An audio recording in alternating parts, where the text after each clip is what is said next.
इन समर्थन में आपका स्वागत है। दिल्ली में आम आदमी पार्टी के नेता अरविंद केजरीवाल ने मुख्यमंत्री पद से इस्तीफा दे दिया है।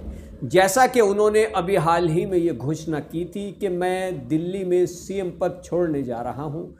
उनके बाद चर्चा ये थी कि दिल्ली में अरविंद केजरीवाल के मुख्यमंत्री पद से इस्तीफा देने के बाद ये जिम्मेदारी कौन संभालेगा। तो ये जिम्मेदारी पार्टी की वरिष्ठ नेता और विधायक अतिशी संभालने जा रही हैं।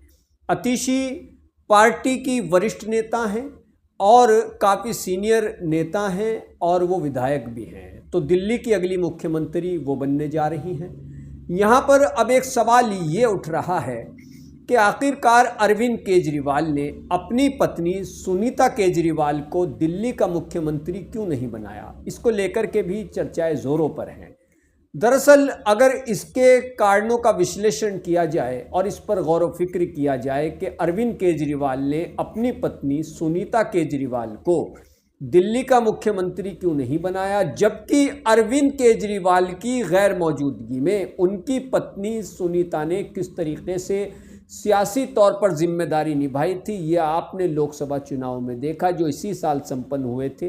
लोकसभा चुनाव में अरविंद केजरीवाल की पत्नी सुनीता ने न सिर्फ दिल्ली में प्रचार किया था बल्कि उन्होंने हरियाणा या कुछ शायद और जगहों पर जाकर भी प्रचार किया था। वैसे तो उन्होंने दिल्ली और हरियाणा में तो बहुत ही जोश व खरोश के साथ चुनावी प्रचार किया था। अब अरविंद केजरीवाल ने अपनी पत्नी की जगह पार्टी की दूसरी नेता अतिशी को बतौर मुख्यमंत्री ये जिम्मेदारी दी है और अतिशी अब से लेकर के दिल्ली में होने वाले विधानसभा चुनाव तक मुख्यमंत्री पद की जिम्मेदारी संभालेंगी।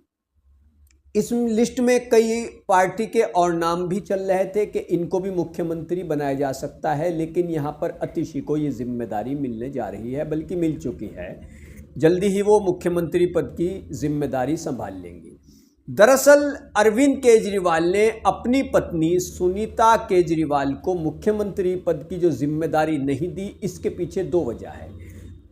पहली वजह, जब अरविंद केजरीवाल ने आम आदमी पार्टी बनाई तब उन्होंने राजनीति में परिवारवाद की जबरदस्त तरीके से आलोचना की थी। अरविंद केजरीवाल ने कहा था कि ये राजनीति में जो परिवारवाद है ये बिल्कुल गलत है।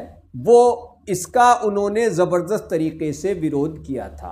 तो ऐसे में अगर अरविंद केजरीवाल अपनी पत्नी को दिल्ली की चीफ मिनिस्टर की जिम्मेदारी दे देते, मुख्यमंत्री बना देते, तो जाहिर सी बात है कि विपक्षी दल उन पर सियासी तौर पर हमलावर हो जाते और कहते कि सबसे बड़े परिवारवादी तो अरविंद केजरीवाल हैं। एक बड़ी वजह तो ये।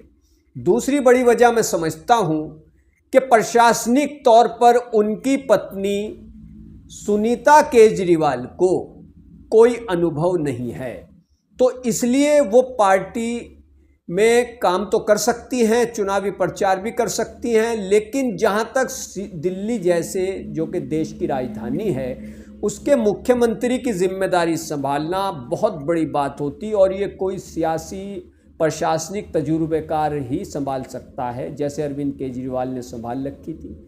तो ऐसे में उन्होंने अपनी पत्नी की जगह अतिशी को मुख्यमंत्री पद की जिम्मेदारी दी है। तो ये दोनों बड़ी वजह। पहली वजह जो मैंने आपको बताई कि जब आम आदमी पार्टी बनी, अरविंद केजरीवाल ने बनाई, परिवारवादी के पॉलिटिक्स में परिवारवाद के वो सख्त खिलाफ थे, उन्होंने खूब विरोध किया था, बड़े बड़े भाषण दिए थे। तो ऐसे में अगर वो अपनी पत्नी को दिल्ली के मुख्यमंत्री पद की जिम्मेदारी दे देते तो इससे जहां विपक्षी दल उन पर हमलावर होते पॉलिटिकल तौर पर, वहीं उनकी पार्टी में भी एक गलत संदेश ये जाता कि अरविंद केजरीवाल ने आम आदमी पार्टी में जो बरसों से लोग जुड़े हुए हैं, जो केजरीवाल के साथ कंधे से कंधा मिलाकर खड़े रहते हैं, उनकी बजाय अपने परिवार को महत्व दिया। तो अरविंद केजरीवाल ने ये जो प्रयास किया है, ये जो उन्होंने सियासी दांव चला है, बहुत सोच समझ करके चला है कि उन्होंने अपनी पत्नी सुनीता केजरीवाल को दिल्ली के मुख्यमंत्री पद की जिम्मेदारी नहीं दी।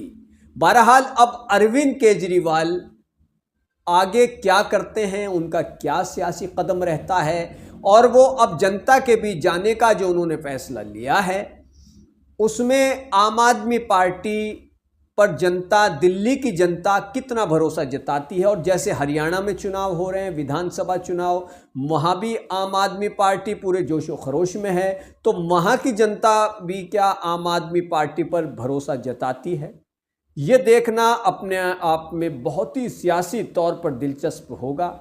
कीजिए हिंद समर्थन को सब्सक्राइब, वीडियो को लाइक कीजिए, कमेंट कीजिए। आपका अपना चैनल ज़्यादा से ज़्यादा हिंद समर्थन से जुड़ें। धन्यवाद।